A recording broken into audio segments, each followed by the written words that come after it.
नमस्कार, मैं कमलेश कबीर आपका एक बार फिर स्वागत करता हूं इस नए एपिसोड में। आज के इस एपिसोड में हम बात करेंगे सुप्रीम कोर्ट में कपिल सिब्बल पीएमएलए एक्ट के खिलाफ एक याचिका दायर की थी और कल उसके ऊपर सुनवाई हुई थी। बड़ी दिलचस्प सुनवाई हुई। उस पूरी सुनवाई में क्या हुआ, क्या नहीं हुआ, उस पूरी खबर का हम विश्लेषण करेंगे आज के इस एपिसोड में। मैं उम्मीद करूंगा आप इस वीडियो में अंत तक बने रहें। साथ में अगर आपने ये चैनल सब्सक्राइब नहीं किया तो चैनल जरूर सब्सक्राइब करें। तो सबसे पहले हम बात करते हैं कपिल सिब्बल। कपिल सिब्बल देश के जाने माने वकील हैं और आपको पता ही होगा, पहले भी एक वीडियो में मैंने बात की थी कि कपिल सिब्बल एक वरिष्ठ अधिवक्ता है, साथ में एक राजनेता भी हैं। और सुप्रीम कोर्ट में इनकी दलीलें इतनी चलती थी कि आपको पता होगा तीस्ता सी तलवार के केस में रातों रात को 12 बजे सुप्रीम कोर्ट को खुलवाना, सैटरडे के दिन, छुट्टी के दिन, और उनको जमानत दिलवाना। मतलब अगर कपिल सिब्बल, अभिषेक मनु सिंघवी ये एक तरफा जो है वो सुप्रीम कोर्ट पे राज करते थे, इनकी दलीलें सुनने के बाद में जो है वो जज तुरंत बेल जमानत दे देते थे। अब वक्त बदल रहा है। अब वक्त कैसे बदल रहा है उसको भी हम समझ लेते हैं।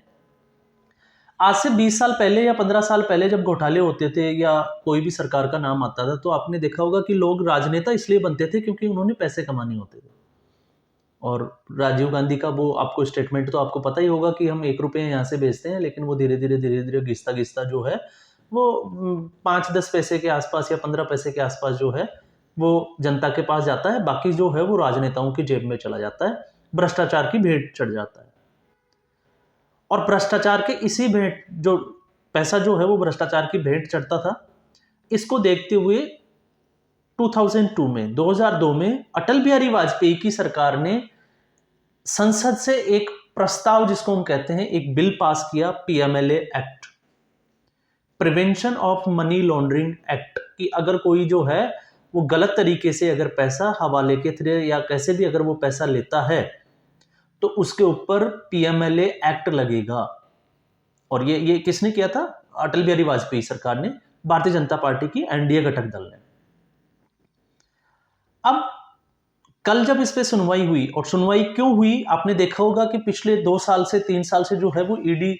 धड़ाधड़ जो है वो रेड डाल रही है, लोगों को अरेस्ट भी कर रही है, और रिकवरी भी काफी केसेस में हमने देखा कि बहुत सारे जो है वो नोटों की गड्डियां भी देखी गई। जनता के हिसाब से देखते हैं तो बहुत अच्छी बात है, लेकिन अगर विपक्षी पार्टियां, जिस पार्टी के राजनेता के ऊपर जो है वो ईडी की रेड डाली जाती है, तो आप उसका दर्द जो है वो भलीभांति समझ सकते हैं। लेकिन उनके वकील कपिल सिब्बल, और कपिल सिब्बल की एक ऐसी छवि बन गई है, अभी आपने देखा, कुछ लोगों को शायद पता हो या ना हो, कपिल सिब्बल अगर राम मंदिर के खिलाफ अगर मुकदमा लड़ना है विपक्ष की तरफ से तो उसके वकील जो है वो कपिल सिब्बल होंगे। धारा 370 जम्मू कश्मीर से हट गई तो उसको वापस से लागू कराने के लिए जो याचिका दी गई उसके भी अगर आप वकील देखोगे तो वो कपिल सिब्बल होंगे। ठीक ऐसे ही अभी देखा आपने आम आदमी पार्टी के, चाहे वो सत्येंद्र जैन हो फिर चाहे मनीष सिसोदिया हो, मनीष सिसोदिया के जो वकील है वो है अभिषेक मनु सिंघवी। हालांकि ये इंडिया अलायंस के जो है वो घटक दल भी है। तो ये लोग जो है, अभी इन्होंने देखा कि सोनिया गांधी और राहुल गांधी, ईडी ने जो है वो 752 करोड़ की जो संपत्ति है वो जब्त कर दी। इससे जस्ट पहले एक वीडियो में मैंने इसके ऊपर बात भी की थी, क्योंकि लोग ये कह रहे थे कि नहीं ऐसा कुछ नहीं हुआ, कि 90 करोड़ का लोन देके कांग्रेस ने अपने ही न्यूज़पेपर को 90 करोड़ का लोन दिया और उस न्यूज़पेपर को जो है वो टेक ओवर किया, लेकिन उसके असेट्स का कोई ऑक्शन नहीं हुआ। और उस यंग इंडिया कंपनी के जो डायरेक्टर्स थे 4, जिसमें से एक सोनिया गांधी, राहुल गांधी, एक बोरा और दूसरे जो थे वो ऑस्कर फर्नांडिस, और सीधे तौर से 2000 करोड़ रुपए का जो है वो घोटाला। सुब्रमण्यम स्वामी जो है वो यूपीए सरकार के समय कोर्ट जाते हैं और अभी जो है वो ईडी ने उनकी जो है वो संपत्ति जब्त कर ली। अब इसी को लेके इससे पहले भी एक जो है वो PMLA act, prevention of money laundering act के खिलाफ जो है एक याचिका लगाई थी। और पिछले साल विजय मदन लाल के मामले में, ये भी मैं आपको थोड़ा सा बता देता हूं, विजय मदन लाल के मामले में, और 27 जुलाई 2022 को एक फैसला दिया था कोर्ट ने। और कोर्ट का जो फैसला था वो ये था कि पीएमएलए एक्ट जो है वो बिल्कुल सही है, उसके सारे प्रावधान जो है उनमें कोई कमी नहीं है, वो बिल्कुल सही है। लेकिन फिर भी विपक्ष की तरफ से जो है, जितनी भी जो पार्टियां अभी ईडी के चक्कर काट रही है, उनको लेके कपिल सिब्बल ने ये एक याचिका दायर की थी। कपिल सिब्बल, उनको था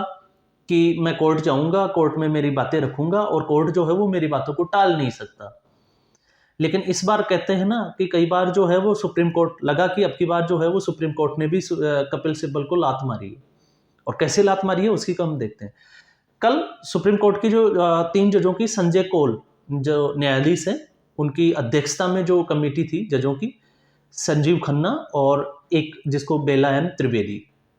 ये 3 जजों की बेंच इसकी सुनवाई कर रही थी। तो जब इसके ऊपर कपिल सिब्बल दलील दे रहे थे तो जस्टिन एम बेला ने जो है वो एक बहुत, जिसको हम कहते हैं कि लाइक पूछना चाहिए नहीं पूछना चाहिए, लेकिन उससे लीक से हटके एक क्वेश्चन पूछा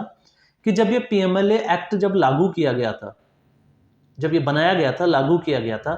तब ये आप सत्ता पक्ष में थे या विपक्ष में, और ये सवाल पूछा गया कपिल सिब्बल से। और जैसे ये कपिल सिब्बल से सवाल पूछा, गर्मा गर्म बहस तो जो है वो पहले से चल रही थी, कपिल सिब्बल के होश उड़ गए। क्यों होश उड़ गए, अब आप उसको इसकी आपको जानकारी होना बहुत जरूरी है। इससे पहले हमने बात की थी कि 2002 में अटल बिहारी वाजपेयी की सरकार में ये बिल जो है वो संसद में पास हुआ था, लेकिन इसको लागू करने का काम जो था वो 2005 में यूपीए की सरकार ने किया था, मतलब कांग्रेस की सरकार ने। और उस वक्त जो थे वो मनमोहन सिंह प्रधानमंत्री थे, और उस सरकार में कपिल सिब्बल जो थे उसका हिस्सा थे, और उसके बाद में यूपीए 2 में भी आपने देखा मंत्री पद पे भी ये रहे हैं। तो कपिल सिब्बल उस वक्त जो है वो सरकार का हिस्सा थे। अब ऐसे में जो है वो कपिल सिब्बल अब जो है वो बगले झांकना, आपको पता ही है कि ऐसा एक सवाल पूछा जिसको कहते हैं कि हथौड़ा मार दो, और फिर उन्होंने कहा कि नहीं, चाहे ये किसी भी दल ने किया हो, सीधे तौर पे उनसे ये बनता नहीं आ रहा था कि जवाब क्या दें, तो उन्होंने बोला कि चाहे ये किसी भी दल ने किया हो, लेकिन मैं 35 साल से जो है वो जनप्रतिनिधि रहा हूं, 35 साल से वो जो है वो सांसद भी रहे हैं, आपको पता होगा मंत्री भी रहे हैं और अधिवक्ता भी हैं, तो मैं जनप्रतिनिधि रहा हूं, लेकिन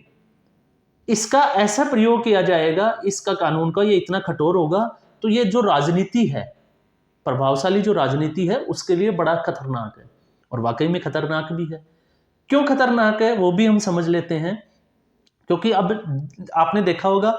कि ईडी जो है वो पिछले साल 2 साल से जो है वो जितने भी जो भ्रष्टाचार के आरोपी जो नेता थे, अब उनकी धरपकड़ जो है वो शुरू हो चुकी है। तो ये घबराए हुए से हैं, इसलिए ये खतरनाक भी हो गया। अब खतरनाक हो गया तो उसमें कौन सी धाराएं जो थी वो खतरनाक जो है उन्होंने बताने की कोशिश की, तो उसमें था पीएमएलए एक्ट की एक धारा 50, जिसमें था सम्मन जारी करना। आपने देखा होगा अभी अरविंद केजरीवाल को एक सम्मन जारी किया गया, और सम्मन जारी करके ईडी जो है वो किसी को भी पूछताछ के लिए बुला सकती है। तो उन्होंने एक तो ये रखा कि धारा जो 50 जो पीएमएलए एक्ट की धारा है वो गलत है, ये थोड़ी कठोर है। और दूसरी जो थी वो थी धारा 63, मतलब अगर कोई झूठी जानकारी देता है तो उसको जो है वो ईडी गिरफ्तार कर सकती है। और ऐसा मैं एक एग्जांपल से आपको समझा देता हूं। संजय सिंह के मामले में हमने देखा था कि संजय सिंह जो पूछताछ से पहले ये कहते थे कि ईडी की जो है अगर मुझे बुलाएंगे तो पैंट गीली हो जाएगी, ये जो 2 लड़के गरीब जो लड़के हैं मेरे यहाँ काम करते हैं उनको बुला के जो है वो ईडी एक अहंकार में आ गई है। लेकिन जब उनको ईडी ने बुलाया और ईडी ने जब उनको पूछताछ की तो उन्होंने, आपने देखा होगा दिनेश अरोड़ा के साथ उनकी क्या बातचीत हुई, उसको लेके उन्होंने झूठ बोला, और झूठ बोलने के बाद में जब उनकी कॉल डिटेल सामने आ गई तो ईडी ने जो है उनको गिरफ्तार कर लिया। तो धारा 63 जो है वो ये कहती है कि अगर कोई झूठी जानकारी ईडी को देता है तो ईडी उसको गिरफ्तार कर सकती है। तो ये कपिल सिब्बल ने जो दो दलीलें दी थी वो यही थी कि ईडी जो है वो बेलगाम घोड़ा हो गया है, वो किसी को भी अरेस्ट कर लेता है, जबकि इसमें कठोर प्रावधान, और कठोर प्रावधान जो है वो ये किस सरकार ने लागू किया था ये अब आपको अंदाजा लग गया होगा, क्योंकि ये ठीक वैसे ही है जैसे आपने देखा होगा कि राहुल गांधी ने जिस बिल को प्रेस कॉन्फ्रेंस में फाड़ा था वो उनके गले की हड्डी बन गया था, फांस बन गया था, और गुजरात हाई कोर्ट ने उनको 2 साल की सजा दे दी थी। हालांकि सुप्रीम कोर्ट ने उसको जो है वो रोक लगा दी थी, ये कहते हुए कि इसमें मैक्सिमम सजा क्यों दी गई। हालांकि उसमें अभी जो है सजा से वो बच गए होंगे, ऐसा कुछ भी नहीं है, अभी सुनवाई उस पर चलेगी। तो ये कांग्रेस की, और सीधे तौर पे अगर हम देखें तो ये कपिल सिब्बल और ये जो है अभिषेक मनु सिंघवी और विपक्षी पार्टियों की ये मानसिकता बन गई है। दूसरी तरफ से सरकार की तरफ से हम बात करें, सॉलिसिटर जनरल जो है वो तुषार मेहता, वो इस केस को लड़ रहे थे, उन्होंने भी यही दलीलें दी कि ये जो है ऑलरेडी इसके ऊपर जो है वो कोर्ट सुनवाई कर चुका है, इस पे 2022 में जुलाई 2022 में जो है फैसला आ गया है, तो अब अगर इसको वापस ये संशोधन के लिए लेके आए हैं कि इसमें जो है वो कुछ कठोर जो प्रावधान है उनमें थोड़ा संशोधन होना चाहिए, तो ये जो है वो गलत है। तो ये कोर्ट की कार्रवाई का जो है वो एक हिस्सा था। अब इसमें आप चीज़ों ये जो चीज़ें हैं, अब जो है वो लग रहा है कि सुप्रीम कोर्ट जो है वहाँ पे कपिल सिब्बल, क्योंकि सत्येंद्र जैन को आपने देखा होगा, मनीष सिसोदिया को आपने देखा होगा, अब संजय सिंह की कोर्ट जो है वो अब बेल लेने से भी जो है वो इनकार कर रहा है, और साथ में एक जो है वो बार बार अगर ये जमानत लगा रहे हैं तो उनको एक पीरियड भी दे रहा है कि आप 3 महीने 6 महीने तक जो है वो उस पर जमानत की अर्जी नहीं लगा सकते। तो अब ये जो है हाल अभी बना हुआ है, और देखते हैं कि ये लड़ाई जो है वो आगे कहाँ तक जाएगी,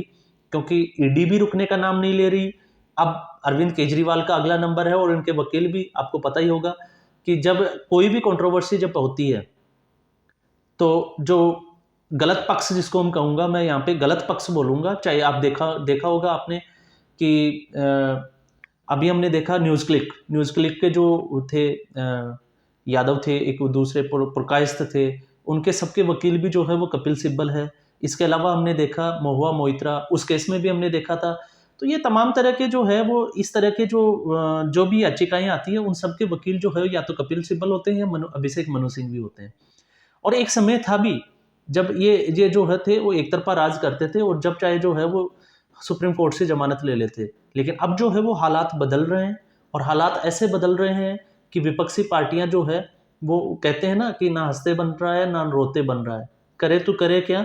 क्यों? क्योंकि आप ही की सरकार के बनाए हुए ये कानून है, बस ईडी जो है उनको इम्प्लीमेंट कर रही है, और ईडी जो है वो एक्शन ले रही है, रुकने का नाम नहीं ले रही, और सामने जो है वो लोकसभा के चुनाव है।